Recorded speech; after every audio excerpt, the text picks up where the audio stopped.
I conducted dozens of interviews for my Gypsy Rose Obsession series, and I want you to listen and watch some of the interviews that I did. The first interview that I'm going to release is my first conversation with Gypsy Rose. Now, this is before I even had any plans on doing this series. I was just calling her to feel her out to see if she was even interested in this story. So I had not done a lot of research. I was simply just getting to know her on this call. At the end of the call, I float the idea. I was like, hey, Gypsy, how would you feel if I flew down to New Orleans to meet you and spend the day with you? And that's when I conducted the real interview. I will be releasing that interview in its entirety at a future date because it contains spoilers for the series, so I don't want to give it away. But this was my first conversation with Gypsy Rose. I had a mutual friend of ours, Andrea Dunlop, introduce us. And I'm not kidding, like, an hour later, I'm on the phone or I'm on a video call with Gypsy. So it happened really quickly.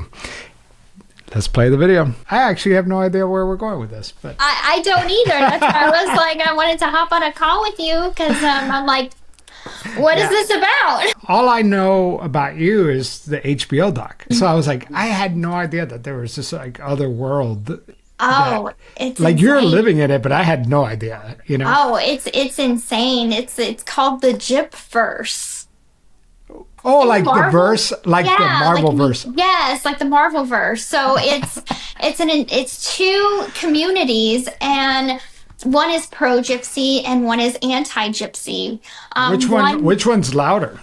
I mean, I would say that the anti-Gypsy side is probably the loudest, and I think that goes for any sort of hater community. So a lot of times if someone posts a video in support or just having a neutral opinion, you can't even have a neutral opinion about me because you will get death threats. You're walking into the crosshairs. Yes, right? Yes, you're walking into literally a war zone between these two communities. And without even knowing it, right? Without even knowing it. Because like if you're if you're in the pro-Gypsyverse, you're sympathetic to like the abuse that you faced and all that stuff. And like, it would never even cross your mind that there's this other universe that will just pounce on you, right? Right. It's so much easier to just hide and make it go away. You know what I mean? Like, do you ever think about that? I've tried, and I've tried getting offline, deleting my social media. When I first came out of prison, I gained millions of followers on my TikTok and Instagram. Well, in the process of me, going through my parole time, there was just so much harassment on my parole officer that he said, it'd probably be best to, maybe get off of social media. So I deleted my Instagram with like 9 million followers. So I made a new Instagram, quickly gained a lot of followers on that, approaching 1 million now, and I still maintain my 9.3 mil on TikTok. And I've had a love-hate relationship with this account. I've deactivated and reactivated. At this point, my followers just know it's part of my behavior. But when at a time where I was not on social media for like a month. Look, Gypsy don't give a fuck. Gypsy don't give a fuck. Y'all put minors on billboards. Minors. Gypsy don't give a fuck. This is pathetic. Gypsy don't give a fuck. Gypsy don't give a fuck. Now what? Oh, y'all wasted y'all money. Fuck you guys. Because I had a great time in New Orleans. Anyway, like I hindsight, I should not have even looked at it. I should have just let it be. But instead, I got out of the car and I went on live stream and I was flipping the haters off and just reacting to it. I'm like, this is my minor child. Like, my minor child should not be up on a billboard, especially when I'm not plastering her on social media. Well, it feels like crossing the line, right? Like it's one thing to have issues with you and you've chosen to be public and whatever, blah, blah, blah. But to like bring a kid, I just feel like, now you're crossing a line. So, all right. So now that we've kind of talked about that, because this is like not an interview, this is like more like a get to know you, although we could use some of this, but like, what do you think that this story should be about? Like, if, you know, I know you haven't had time to think about it, but like, I feel like this is what it's about, right? Have you ever talked about like this publicly, or? I mean, I'm kind of new. I'm not on not on a mainstream type of way. It's very isolated to just TikTok, and the Gypsyverse is well aware of this, but outside of that, outside of those two communities, nobody knows that I'm dealing with this kind of stuff. Every single residence since I've been out of prison has been doxxed on the internet. I'm an average person. I'll go to Walmart, I'll go to the grocery store, get what I need, drive back home, and not think two things about it. I don't think I'm famous, like, at all. Like, I have a very large podcast audience, but it's like just my voice. You know what I mean? Yeah, but that's like, good. That's good. That's but I'm saying, like, I can't even imagine, like, people know your face. Oh, yeah. You have a very distinctive voice. You know what I mean? Do you ever get, like, spotted, or, like, how do you deal with that? Oh, yeah. I mean, thankfully, nobody in person has ever came up to me or my family and been mean in any type of way. Okay. In fact, it's the opposite reaction. It's like, oh my God, there she is, like a selfie. Like, and what's crazy is, and I don't understand it, but a lot of my fans are, 95% is women. 5% are male, and that's even from analytics from my socials. But it like teens, some as even young as 10 will stop me at the mall or the grocery store, and I'm kind of like, are you old enough to, like, what is your parents letting you watch? but isn't that kind of weird though? Like, that you have, like, just the fact that you have fans, isn't that kind of weird? What are they a fan of? I'm just saying, like, you're not a performer, you know what I mean? Like, you're not a singer. Exactly. Right. And I thought that to myself too. I mean, I've always kind of just been appreciative that they've been nice, but even I don't really understand it, because yes, I can understand, watching my story and feeling, a compassion, but a fandom, I don't get. And maybe it's a social media thing. Oh my goodness, this girl has almost 10 million followers. I don't know. I don't know. Honestly, I think the answer is a lot simpler. And sorry that my dog is barking. Oh, it's okay. There's people outside my house, so they're like, she's freaking out. But, I think the answer is a lot simpler. It's just this parasocial relationship, right? You don't know them, but they know you. And maybe they are sympathetic to your story. And so it's like you're famous. You know what I mean? Like, and so infamous, I guess, because I never call myself famous. I don't call myself a celebrity. I call myself like well known. If I'm addressing it, I'll say I am well known in the public eye, right? Because that's the facts of it. You get the recognition, you get media coverage, you have the following. What is that? You know what I'm saying? You're well known in the public.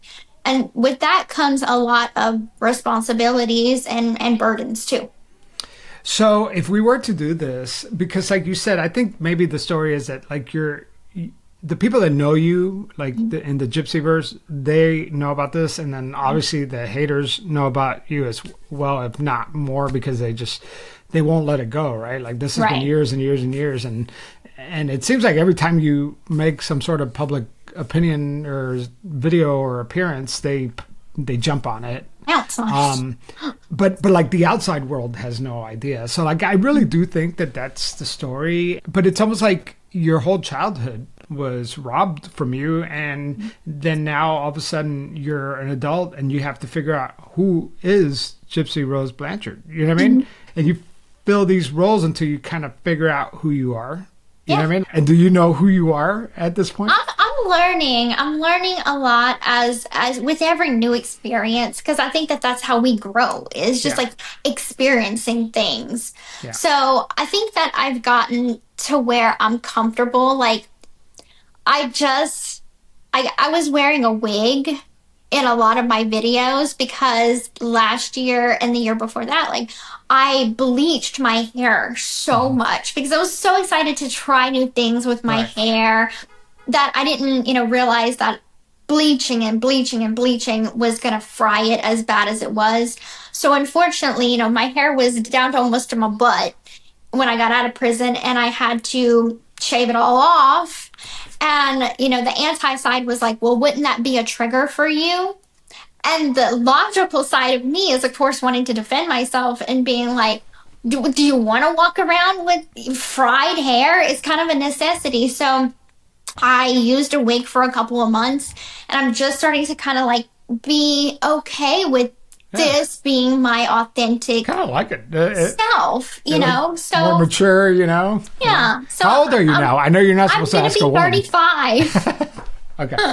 I'm getting old. You're not supposed to ask a woman that, but it's fine. Wow. So, and it just seems like everything you do is scrutinized, like even like the hair thing, which is like something that you're... The newest headline is, I'm sure have you heard about the James Charles controversy? Well, I know that he had some sort of controversy a couple of years ago. He's always in controversy. There is new stuff. So a woman had reached out to him because she lost her job at Spirit Airlines. And so he went on a rant about... And he just bullied this woman, like, how dare you come to me and ask me for money? Like, you're a lazy piece of shit, and goes on to humiliate her publicly. 40 million of his followers seen this. And it's just been talked about. $500 is a lot for me. Yeah. So I donate $500. And I thought I was just putting a paragraph where it was just like a message to her that she could only see it. So... I have a GoFundMe account, so I sent her $500 because I'm not rich. Like, contrary to what Google says, I'm not rich. I'm comfortable-ish, but I'm not rich. I didn't know it was public. So I had said, hi, my name is Gypsy Rose Blanchard. I'm an influencer on TikTok. I have 9.3 million followers, and I'm so sorry that happened to you. I'm sending you nothing but positive vibes.